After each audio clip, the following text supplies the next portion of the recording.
Well, good morning, everyone. This is John Craig, and you are joining us again for this edition of Let Us Reason Together. So glad that you are joining us today, and you may be catching this on the archive. Either way, we've got a lot planned for you. Of course, you know, our Monday edition is full of a lot of great information that you may or may not want to use, but I hope you want to use it. I hope maybe we can bring some laughs today because I've got some headlines from around the world you're not going to hear from anywhere else. I also have, of course, the shower thoughts all set up, ready to go for everybody's enjoyment. But hey, the information you want to have is definitely in our Torah portion because we got a great Torah portion set up for you with Eddie and Tammy Johnson. So looking forward to that. And then, of course, at the next half hour, in 1 hour from now, we will have the uncensored news. So where else are you going to get good information other than here on Let Us Reason Together, the Monday edition, as well as, and by the way, the information I have today is more than just a current event that's happening right now. I think this is going to be even more unfolding as we go forward. So you want to stick around for that. Whew. Well, what is this edition about? It's Isaiah 118, where it says, "Come now and let us reason together, says Yahweh. Though your sins are as scarlet, they'll be as white as snow. Though they are red like crimson, they will be like wool." This is where we sit down, reason out current events, cultural shifts, and of course, this week's Torah portion. So we can either push back or push through. Nevertheless, if iron does not sharpen iron, how will we ever get sparks to fly to get a fire going? So a little heat, good midrash to get our hearts soft and moldable enough to be transformed in the way the Spirit, the Ruach HaKodesh, wants us to be, and have a little fun along the way. So today's verse of the day, yeah, I have it. It is not taken from any of the Torah portion or the Brit Hadashah or the Haftorah. It's actually one that I mentioned on Shabbat, and I think this is really, really good for us to always remember, and it is Hebrews 13:15. "Through him, then, let us continually offer up a sacrifice of praise to Yah.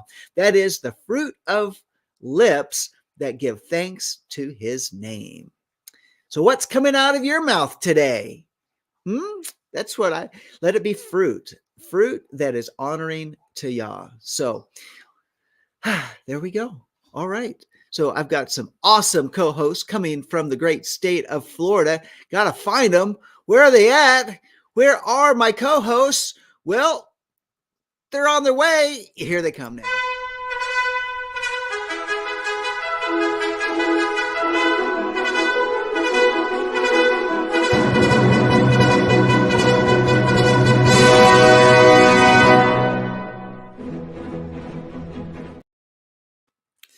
Well, Eddie and Tammy Johnson, where are you? There you are. Here. Hey, good morning. Good morning. How are you today? This is one of these power packing, paint peeling, chandelier swinging, door busting Torah portions that we don't have enough time for, Pastor. Thank you very much. Isn't that true? Isn't that true? I think we say that every year when we do it at Life of Worship. Yes. It's like, there wasn't enough time. I hope you read it on your own. Hope you study it out on your own. And by then, next year, you're going to realize that there's even more. I know it. Hey, this one has the song Katante. This is the one I sent Rabbi Daryl that he just fell in love with. He had never heard it before until I sent it to him. Okay. And now that was 2 years ago. And this one has, since then, Rozelle and Freed did a joint one. Mm-hmm. The first one was just Rozelle in an old section of Jerusalem on a grand piano. Where he walks in, all you hear him is just clip, clip, clip, clip, clip, clip, and then the next one is just off this chart. Him and Freed, buddy. Whoo, baby, it's so good. And the name of that song is. Go ahead. The name of that song is what? Katante. Katonti. Okay. T-I. And Rozelle and Freed did a joint one, and boy, do they smoke it. It's this Torah portion. And it's really about it. I won't get into it. I want to play the whole song, but baby won't let me play it. Well, She said we don't have enough time. It's a 5-minute video, and that takes up a Oh, lot it's of worth time. every minute of it, in my opinion. But if you don't, you go see it yourself. Play it. Blast the house out with it, man. It's good. Well, I just pulled it up. It's sitting in an open tab, ready to listen to later on because I don't think I've ever heard it. I might have heard it. You're gonna love it. Very cool. Very cool. Amen. So give us an update. Go ahead. Oh, I'm still alive by God's grace. I'm still alive. I fought all weekend. Yeah. The enemy tried to kill me, but that's all right. That's what. Hey, God ain't gonna take me until He's ready. Of course. But it answers the question. That song Cantante answers the question that you get when you read this incredible verse where Yeshua says to Moses, "Why are you standing there crying unto me?" And I'm thinking, dear God in heaven, he's got Pharaoh coming at him with 600,000 men, their entire army. You know, he's got 3 million Israelites, BMW drivers that want to hang him and go back. Why? And then he's got the Yam Suf in front of him. No wonder so Lord, are you kidding me? If ever there was a time to cry unto you, but it was this song, and the words of this song is what he was asking Moses. Hey, Moses. To remember. Hey, Moses. Haven't you heard? Don't you remember what your daddy said? Hello? That's why he said, "Why are you crying unto me?" Whoa, baby. I love it. I just flat out love it. Very cool. And you know something, when you set it up like that and you give that great, tremendous picture, and it is definitely this Red Sea. They are at a crossing point. There is no way through it. And these people that say, "Oh, that's over in the Sea of Reeds, and then the water was only 3 inches deep." No. Well, hallelujah. He drowned Pharaoh's army in 3 inches of water. Like, well, why would they stop? Why would they stop? Why wouldn't they just keep on walking through 3 inches of water, right? Yeah. Dear God in heaven, boss. Like I'm saying, with this Torah portion, there are so many rabbits to chase. We don't have the time. Oh, yeah. And I love it. I do love it. Yeah. Yep. All right. Well, very cool. Hey, y'all ready for some headlines? Yes, sir. We are. Hit them, boss. Okay, here we go.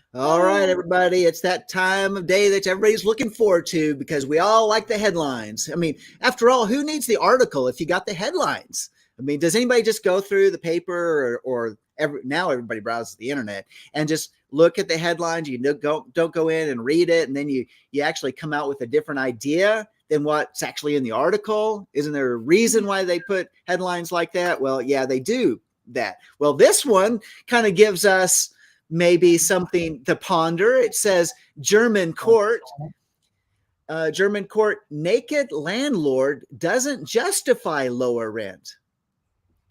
What? Only pastor could find a headline like that. What? Oh, so it goes on. There's a little bit more in the sub headline, and I don't have the full article. But it says a German court said Wednesday that a landlord sunbathing naked in the courtyard of his building wasn't a reason for his tenants to reduce their rental payments. Pastor, if you've ever been to Naples, Italy, and taken any of the ships out to the other islands on the beaches and been on any of those beaches, you can spot Germans a mile off. Hello, exactly what you've got right there. They're naked as a jaybird, and they don't care. They don't care. Having grown up in Norway, Norwegians are a lot like Germans. Let me just put it that way. Except there's a little bit more modesty, but it was not uncommon to be driving down the road and seeing the family work in their farm fields next to the highway, and the women work in the fields only. Well, let me put it this way: they took their shirt off, so they are working in their bras. Yeah. And I guess some people said, well, I guess that's no different than working in a bikini top. But yeah, it was kind of a shock for us Americans to see somebody working like that in the field. You want to know how you know they're Germans? Hmm. When you look at the ladies, they don't shave their armpits. Yeah, that was common among Norwegian women too. That's a European thing. It's definitely. Okay, European. my grandmother, back in the 70s, she lived in Michigan, and she'd come down to visit us in South Florida in the wintertime, and she'd go out there and she'd take her shirt off and be walking around in her bra. And she used this same exact justification that you just said. Well, it's no different than a bathing suit top. Yeah, Truly. And she is of German descent and also of Italian. So I guess it's just in the genes, but I do not do that. Yeah, no, I'm not going to let her walk around the yard. Yeah. Yep. Yeah. So anyways, something to ponder. All right. Now, not that we want to stay on that thought very long. All right, let's move on to the next one. And this next headline: more than 150 beverages delivered to woman's home without explanation. It says a Sydney, Australia woman is trying to solve a mystery after hundreds of dollars worth of drinks, including Gatorade, Powerade, Coke, and Fanta, started showing up at her home. I bet it's a case of mistaken address. That actually happened to us. Now, we didn't get 150 beverages, but we probably got, what, 2 dozen? Sandy, probably 2 dozen, maybe 3 dozen. It showed up right before Sukkot at our house. And we thought, well, is someone coming to Sukkot and they wanted the beverages, and so they didn't want to carry it with them, so they shipped it to our house to bring to Sukkot. So we started checking with people and like, no, it's not ours. It's not ours. And so it's kind of an interesting little dilemma there. And we have these extra drinks that we don't order stuff like that. We just don't buy that type of stuff. And they showed up at our house. And then we saw some things on the internet saying that sometimes companies will do that in order to increase their sales through Amazon, so that it pushes them up higher in the list or something like that. I don't know exactly what it is. That's odd. And they just pick people out at random and then they ship them directly to their home. I have to ask, Pastor, did y'all take the drinks to Sukkot with you? No, we had enough stuff to carry. Okay. I had to ask. Yeah. That's strange. Yeah, it was very strange, very odd. But this 150 showed up this woman's home. So there you go. How about this one? So headlines from around the world. Contest in Belgium crowns new seagull screeching champion. Did you know they have seagull screeching contests? No, I know that they do turkey calls, but I've never heard of seagull calls. Yeah. Squawking seabird enthusiasts gathered in Belgian coastal town to put their vocal abilities to the test in the 2023 European Gull Screeching Championship. Okay. I wonder who won. Do they have the bird that won? No, it's not a bird. It's a person imitating the bird. It came out of. Yeah, it was a person imitating a seagull. And but the site that I used, it said that these were AP headlines, so Associated Press headlines, but it did not give me the article. I was actually interested in looking up the article, but I'm sure it's in there somewhere. I just didn't get that far today. I guess they have a lot of seagulls around there, so Yeah. We have to put in 2023 European gull screeching and they're champion. bored. And they're find out bored. what it is. Yeah. Yeah, Really. really. Well, I guess cares? it's for some places it's a reason to gather and drink beer. That's what they do. Yeah. You got it. That's all they Yep. want and all they need. Yep. Just another way to bring in the tourists. It increases the revenue for that weekend at this Belgian coastal town. Yep. There you go.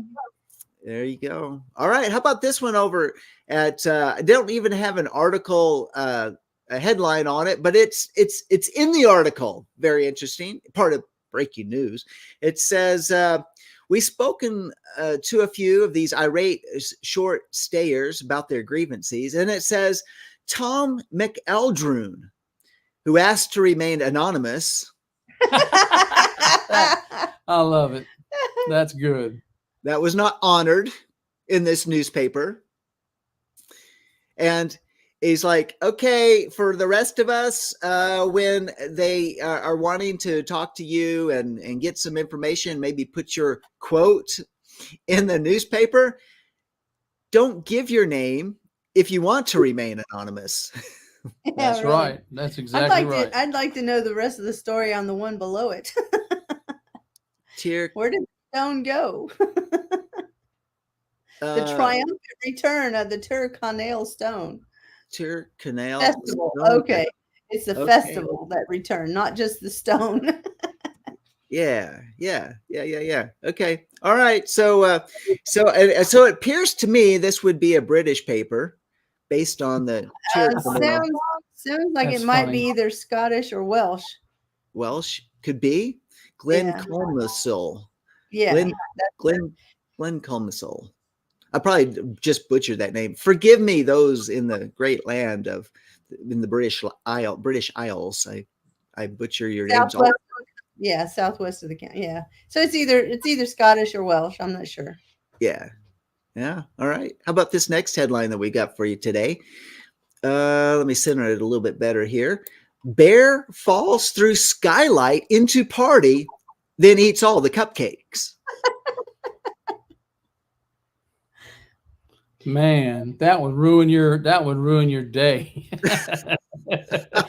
Because now you got a roof to repair, you lost your cupcakes, and God knows what happened to the bear. And the rest of the house. I know. How did they get the bear out of the house? Yeah. That's like, oh my goodness. Yeah, 180-pound black bear crashed through an Alaska couple skylight while they were getting ready to celebrate their child's birthday. The unexpected visitor proceeded to feast on the cupcakes after the panicked parents fled the room. No kidding. So, oh my goodness. Yeah. Sorry, little Johnny. We'll do some more cupcakes later after we fix the skylight and put a cage on it. So no more bears crawl up that big old snowbank that's next to the roof of our house. Yes. Yeah. Well, black bears would be hibernating with the snow, but not that one. He was hungry.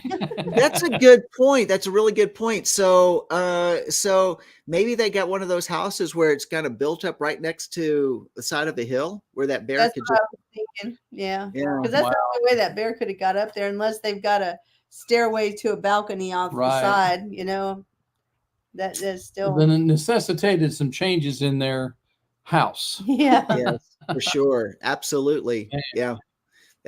That's a new perspective there. I remember Sandy and I went up to Red River, New Mexico, and we were staying in a cabin with some friends. And in the morning, the bears were out there checking out our trash cans outside the house. I think there was probably about 3 of them. I think there was like a mom and 2 cubs, not like baby cubs. They were kind of like teenager sized cubs. So yeah. Pretty sobering to think that the bears are that close walking around. Truly. Absolutely. All right. So that's it. That's it for the headlines from around the world. I have shower thoughts for you today, and seeing that Bob and Marilyn are there in the chat room checking in. So good to have you guys. Other people that I'm sure they're over there. Shalom, shalom. And here we go. Headline.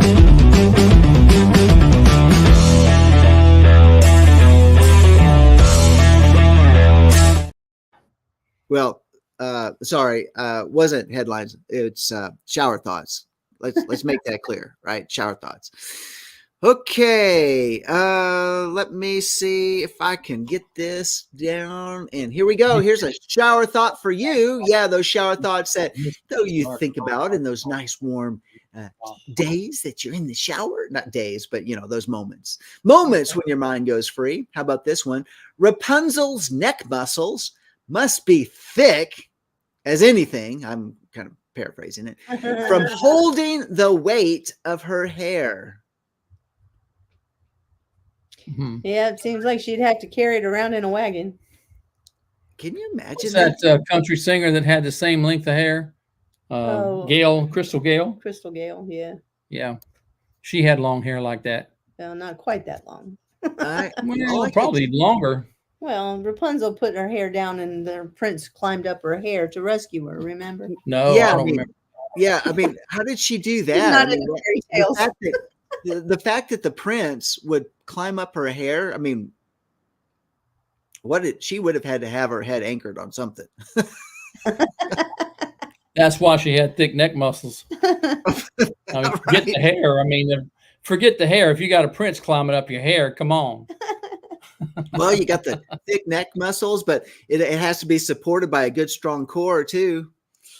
Yeah, he was a good linebacker. All right, now that's a shower thought, right? That's a shower thought. There you go. Yeah, it should be. See, there's more than just the neck muscles. It makes us think and beyond. All right, how about this next shower thought that I have for you? I can't remember if we did this one before, but it's worth bringing out again. We think aliens would abduct us and conduct experiments on us because that's exactly what we would do if we discovered alien life. That's true. So true. Just listen to the stories of Area 51. That's right. Listen to anybody. Well, any abduction stories, you got it. Well, we watched Independence Day, right? Yeah. Absolutely. And they didn't tell the president about that place. Go figure. Yeah. Well, if you can't bring it out in the press, show it in a movie. That's right. That's exactly right.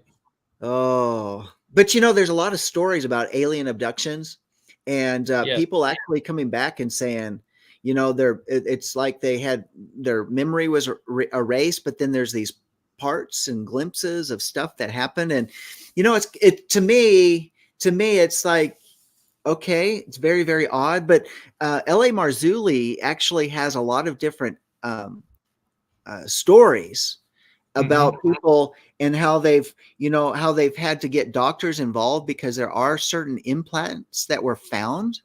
Yep. And they had to surgically remove them. And, where do those things come from? And, for the conspiracy theorists and all of us, it's like, could it not be, some type of experimentation by our own people, or people typically abducted and then given memory altering medications and stuff, and then also a type of MK Ultra type of brainwashing so they think they were abducted. I don't know. I don't have answers for it, but it's certainly gives us pause to think about things like that.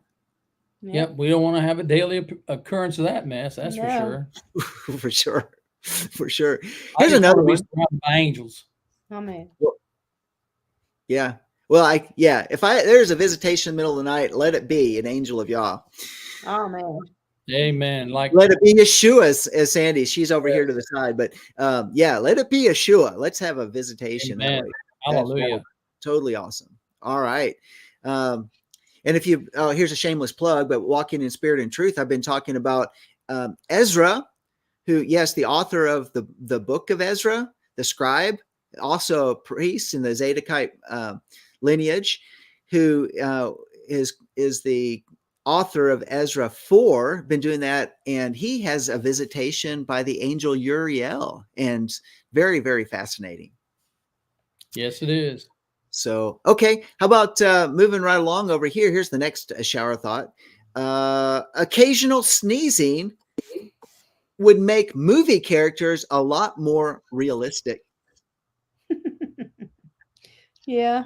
You think? You don't really see anybody doing that in movies. They never sleep, or if they do, it's just like for 2 minutes, or like not at all. Close the door. Or they what? They never close the door. They never close the door in the house. They never go to the bathroom. They and they never sneeze. They never, unless it's part of the act, part of a comedic act, Right. and it's, so, all right. So yeah, because there's bathroom scenes where there's a Mhm. conversation going on, but occasional sneezing, like a real sneeze. Why do they edit those things out? Surely actors have real sneezes in the middle of a scene, right? Sure, but it's not part of the script, so Yeah. they got to take it out. Yeah. Really. Right. Another take. Okay. How about this one here? If someone said I'm a subpar golfer, I would have no idea whether they are good or bad. That's good.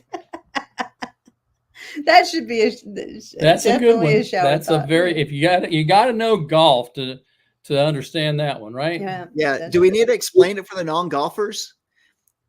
Yeah. Yeah. Sandy, if I said I was a subpar golfer, would you know what that means? What would you say? That you are not very good. That I'm not very good. That's what she believes that means. Yep. And that's the average non-golfer would say that, wouldn't they? Right. Well, Right. good. Okay. Except they would say I'm an above par, way No. above. Yeah. Well, Like yeah, but above par means you're not shooting as well. I finished 10 or 12 strokes behind everybody else, which means I've got more strokes than they do. Took me a lot more hits to get to that hole.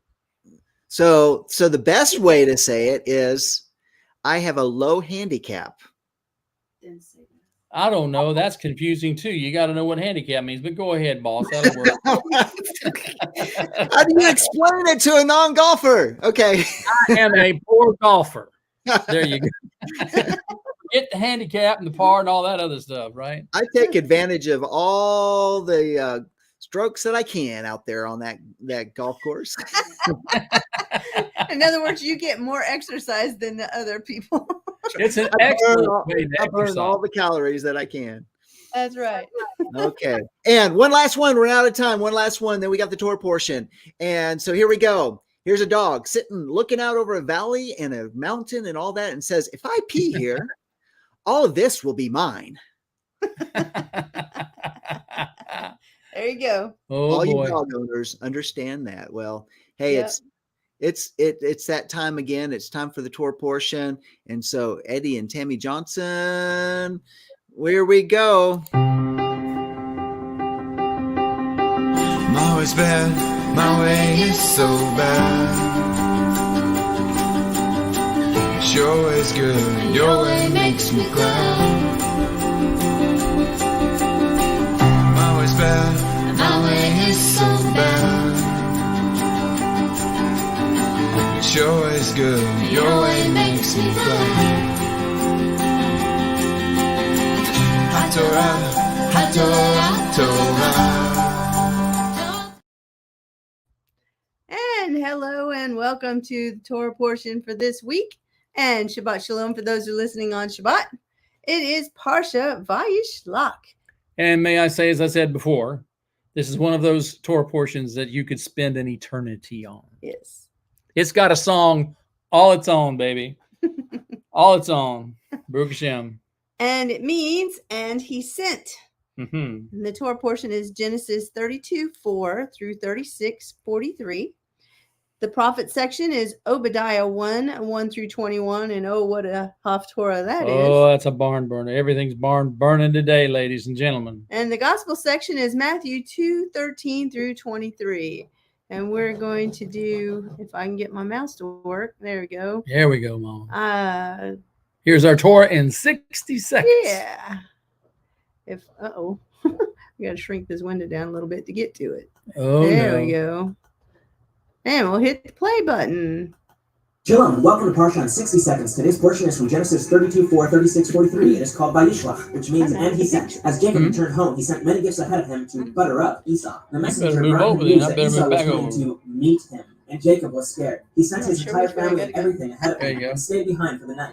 Coward. That night, Jacob literally wrestled with God, who dislocated his hip. Jacob would not tap out until God blessed him. God renamed Jacob Israel, where he had striven with God and with men and prevailed. The next morning, Jacob was reunited with Esau, and Esau met the whole family. Jacob was in Shechem when his daughter Dinah caught the eye of the prince of the land, who forced himself upon her. The prince wanted to marry Dinah, but the brothers knew what had happened and told Shechem the prince that all the men must be circumcised. Shechem agreed. On the third day, the men of the city were in pain. Jacob's sons, Simeon and Levi, killed all the men and took Dinah out of the city. God told Jacob to move to Bethel, and while there, God blessed Jacob, who is now called Israel. Soon after, Rachel died, giving birth to Benjamin. Reuben lay with his father's concubine, but Israel found out. Jacob reunited with Isaac at Hebron. Isaac died at an old age of 180, and Esau and Jacob buried him. Esau moved away because they both needed more space. And that is Vayishlach in 60 seconds. Boy, that's getting it on too, people. Dear Yeah. Lord God. That was, oops, I meant to take that out. Okay, here we go. Take it out for now. What? Take that out for now. Okay. All right.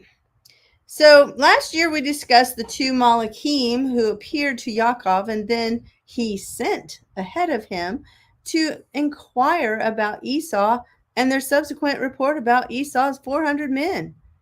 What did you know about that 400 men? Well, if you read the book of Jasher, you'll find out that those 400 men had some visitations, which surprises me that they didn't turn around and run like scalded dogs, because Jasher says that the army of heaven met him, and every time they met Esau with his 400 men, they slapped him off his horse. Well, Jasher don't put it quite that way. But I gotta put it. Hey, I like bring my Jap brothers in. Hey, I mean that boy was knocked off his horse. Jap slapped, man, flap. And they told him, it says, "You touch one hair of Jacob's head, it's gonna be the last thing you touch." And I think he encountered this army 3 times. Or waves of the Hello. army. Yeah.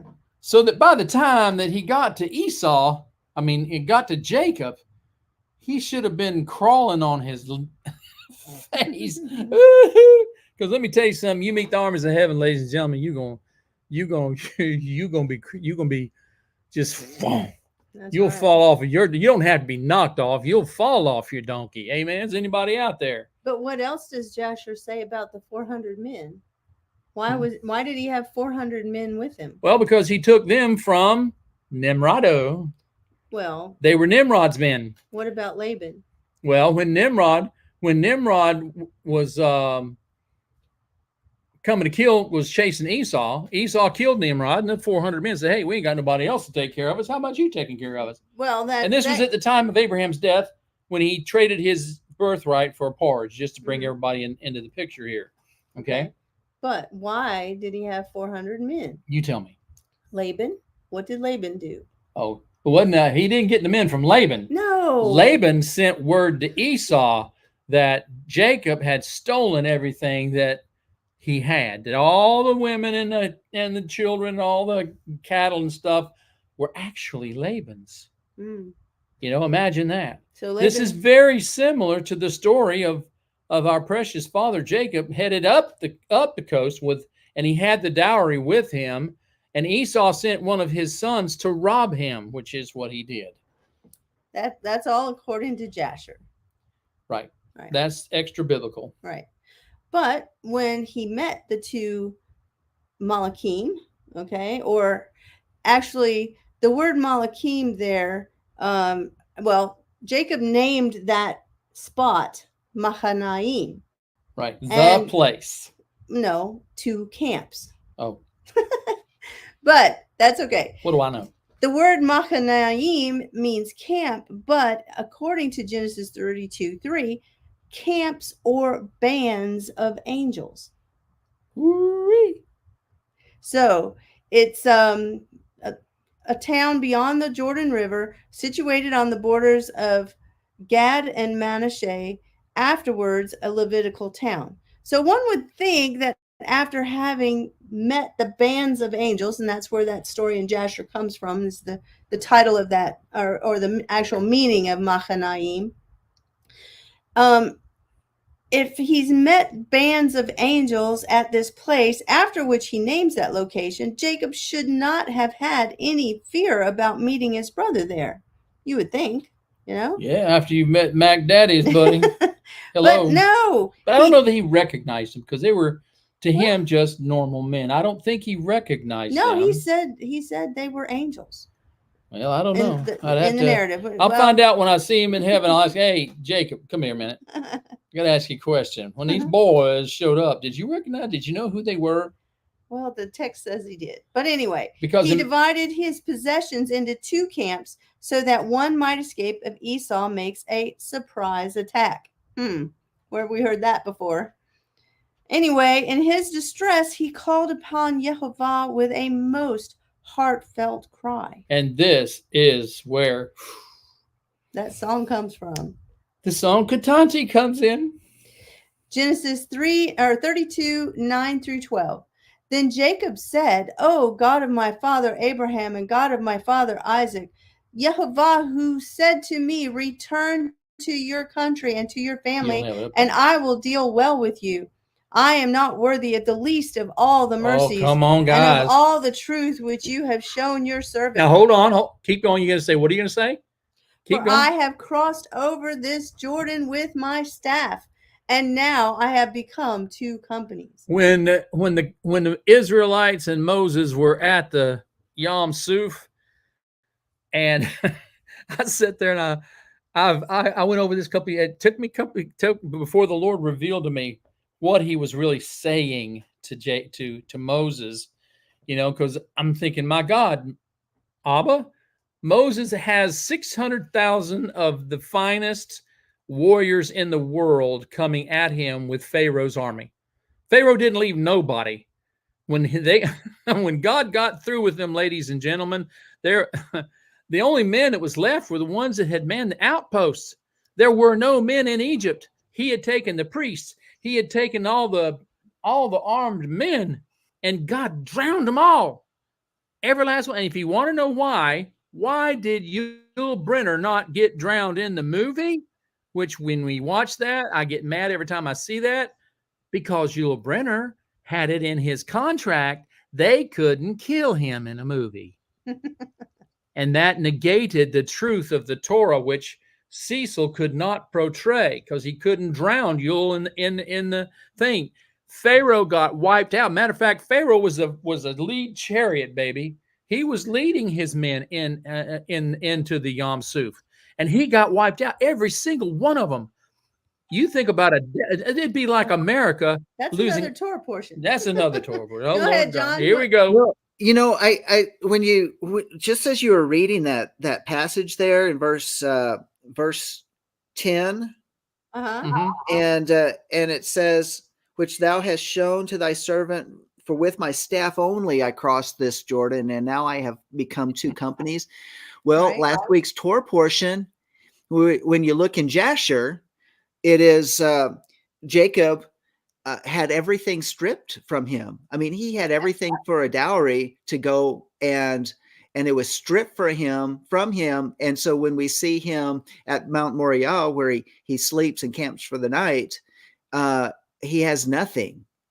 And he goes on and it shows up empty-handed to his uncle's house. And so the only thing I think he had left was the staff. That's the only thing they did not take.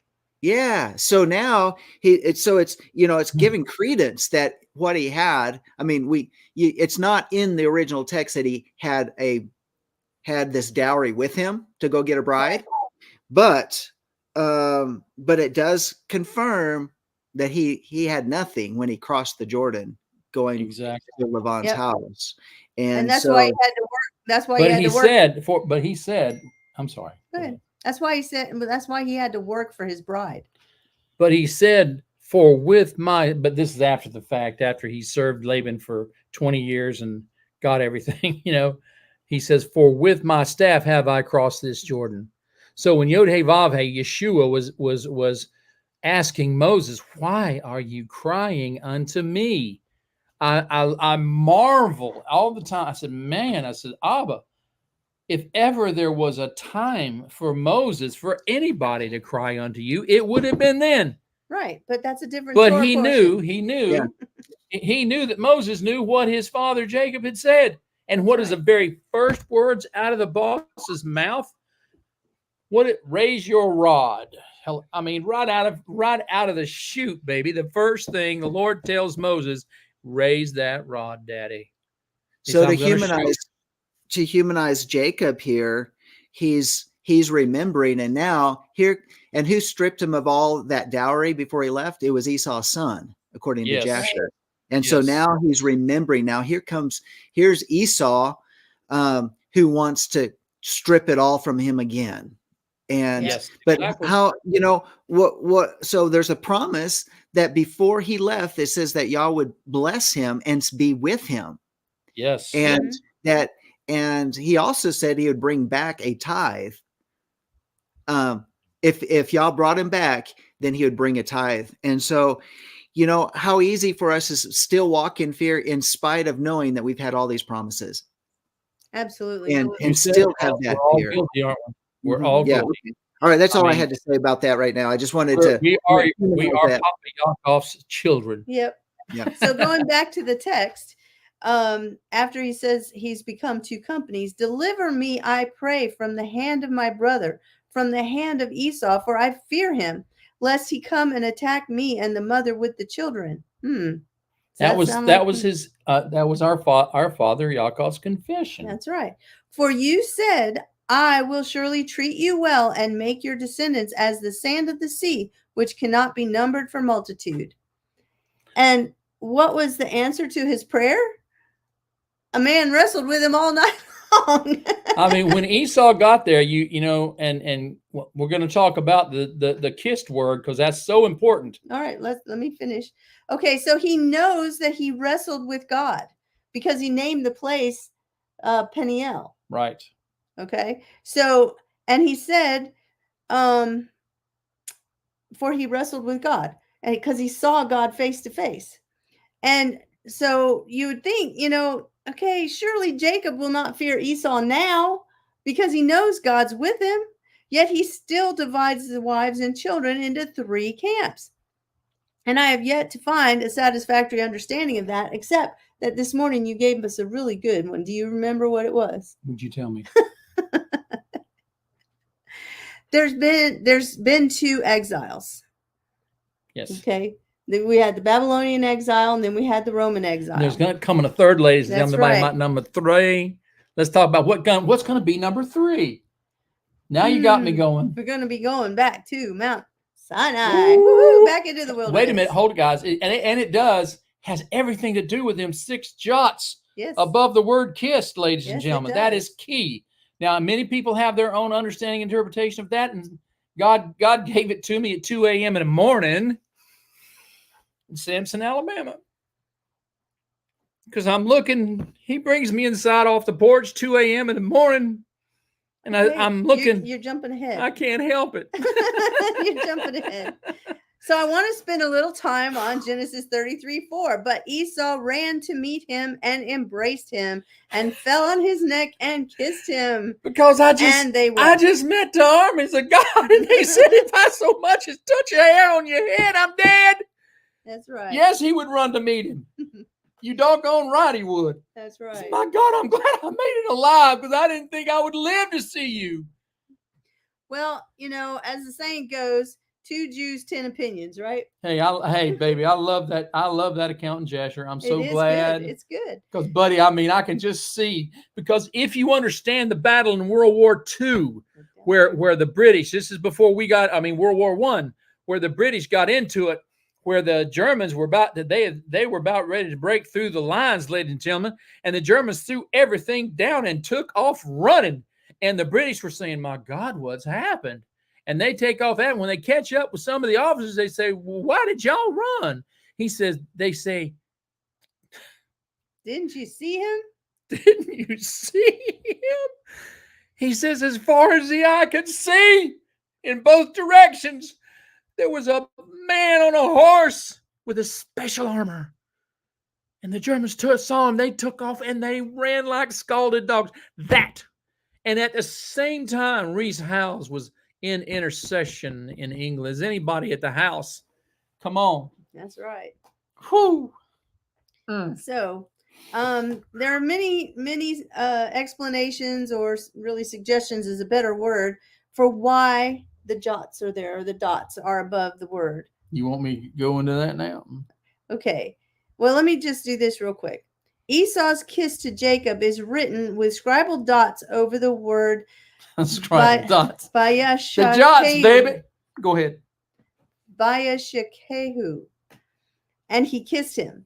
Traditional commentaries suggest that this hints to Esau's true feelings or state of mind. There was a professor of the Bible at the Bible of Jerusalem's Hebrew University by the name of Shemaryahu Talman, and he said that also in certain Qumran texts, these dots appear above different words. And they have multiple uses. They were, in his view, an ancient form of the nota bene, or the Latin word for note well. In other words, take good notice of these words that are highlighted like this. Mm-hmm. And they call special attention to the word or phrase. For Talman, the dots were a way for later scribes to call attention to something in the Torah, but for traditional interpreters, the dots were an integral part of the Torah itself. You better hear what I'm about to say, because this applies to us today.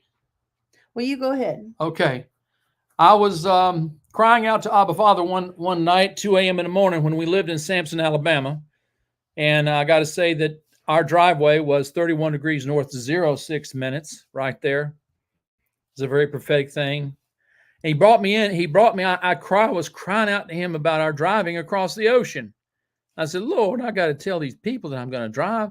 I said, I need some encouragement. Well, he sent me and brought me inside, set me down. Bring the map up, honey. And he showed me this map.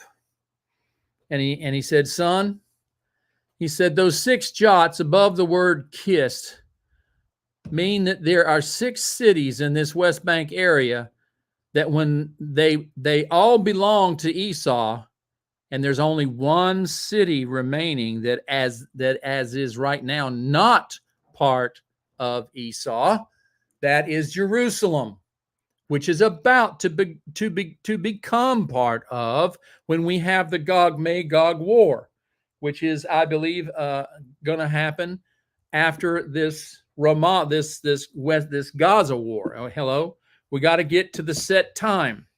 But he says when these 6 cities, and Hebron, Bethlehem, Jerusalem, Jericho, Ramallah, and Nablus, and the only one that is not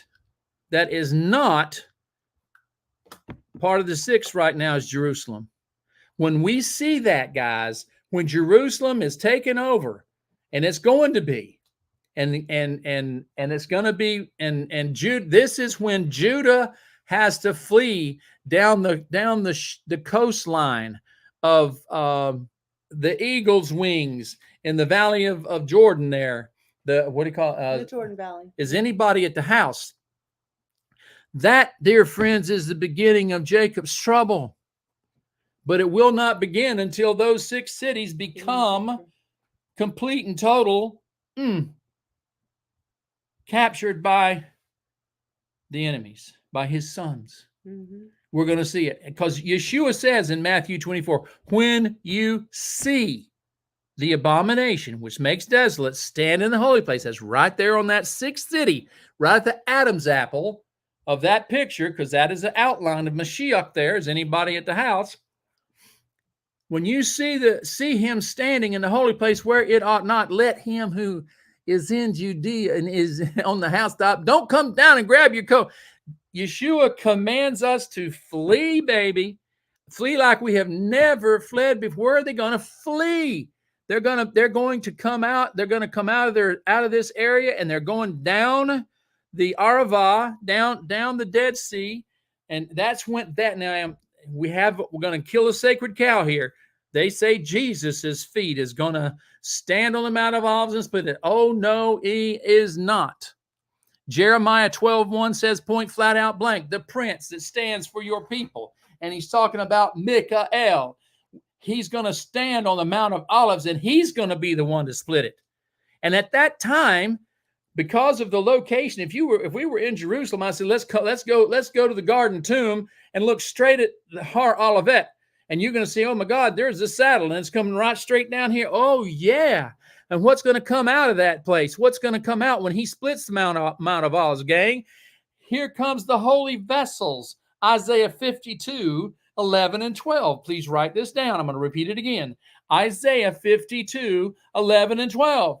Because Gabriel's going to be the one to split that mountain. It will not be Yeshua. Yeshua is seated at the right hand of the Father, and you're not going to see him until he's coming with great clouds of power and glory to set up his kingdom, baby. He ain't going to come down and say, Daddy, wait just a minute. I got to go down and split the Mount of Olives, and I'm going to come back. Don't go no. That's what Gabriel's going to do. And what's coming out of that cave? What Ron White found in 1982. But the holy vessels are coming out of that cave, ladies and gentlemen. Are you hearing what I'm saying? Hey, clarify? Did you say Gabriel or Michael?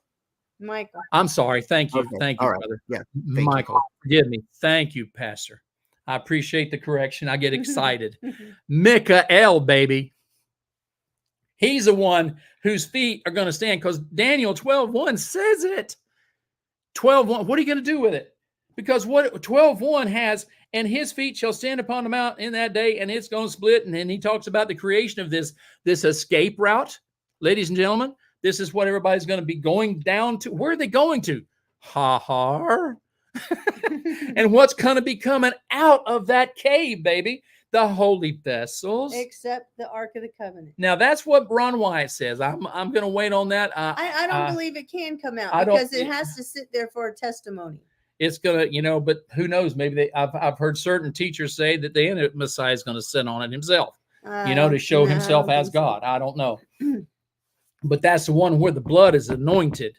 But in that cave is the 7 candlestick menorah. Is the table of showbread. All the holy vessels is going to come out of that cave, and in this caravan is going to be going all the way back down to Mount Sinai to what's going to be the rebuilt tabernacle of David. And ladies and gentlemen, this is where we want to be.